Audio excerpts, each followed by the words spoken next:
batas waktu sholat isya, apakah boleh dilakukan jam 1 pagi? Isya itu batasnya malam. Kalau berakhir malam ya selesai isyanya.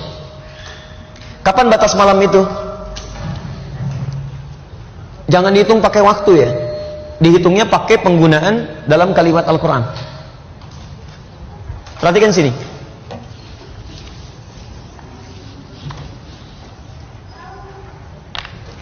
Sholat isya itu dikerjakan waktunya kapan? Pagi, siang, sore? Malam ya. Malam bahasa Arabnya lail.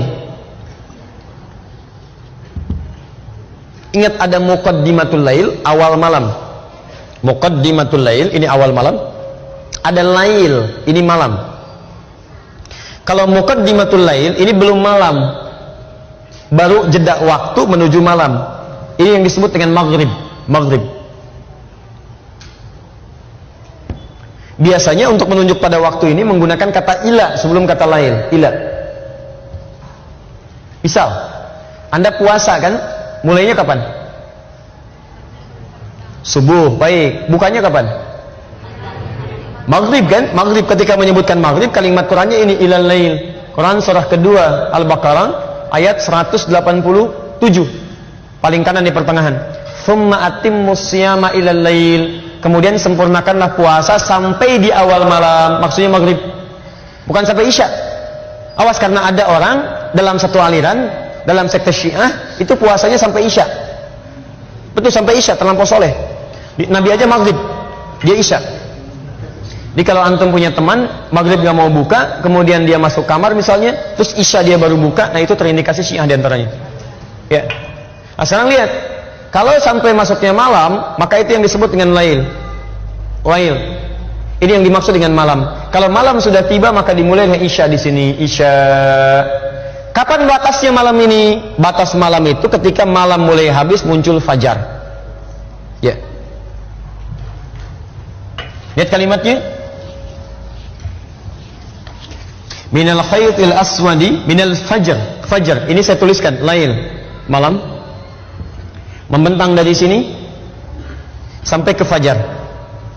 Waktu singkat menjelang fajar sekitar 30 menit, 15 sampai 30 menit. Disebut dengan sahar namanya, saharun. Jamaknya disebut dengan ashar. Fokus.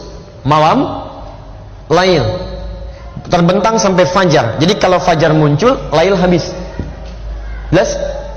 Jadi kalau Anda tanya bagaimana kesempatan saya sholat isya, maka yang diutamakan satu, tunaikan tepat pada waktunya.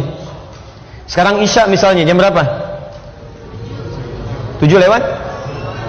Baik, di Bekasi 7 lewat 7 misalnya kan? Baik, 19 bisa di sini lewat 5. Maka ketika muncul adzan, Allahu Akbar menunjuk pada waktu ini, maka dimulai sholat isya. Terbentang luas. Terbentang luas. Tapi keluasan ini pun diikat dengan waktu yang paling utama. Yang paling utama, tunaikan tepat waktu.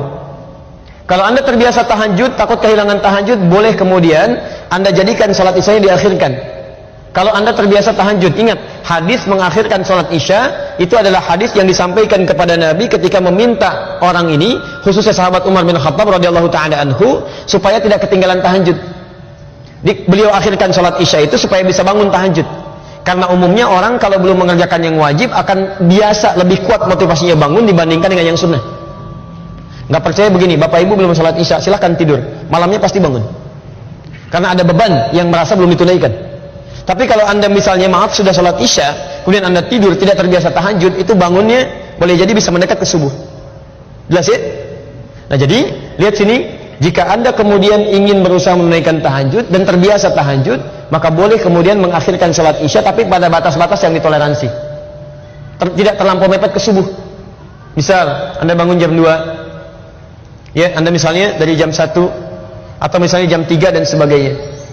Tapi lebih baik prinsipnya tunaikan dari batas awal waktu sampai ke pertengahan waktu. Pertengahan waktu itu tengah malam. Kalau kita ambil jam 12 atau kisaran sampai jam 1. Ya.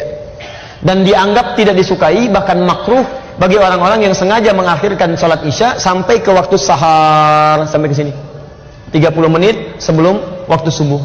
Itu dipandang makruh sekalipun masih ada waktunya di situ. Jelas ya?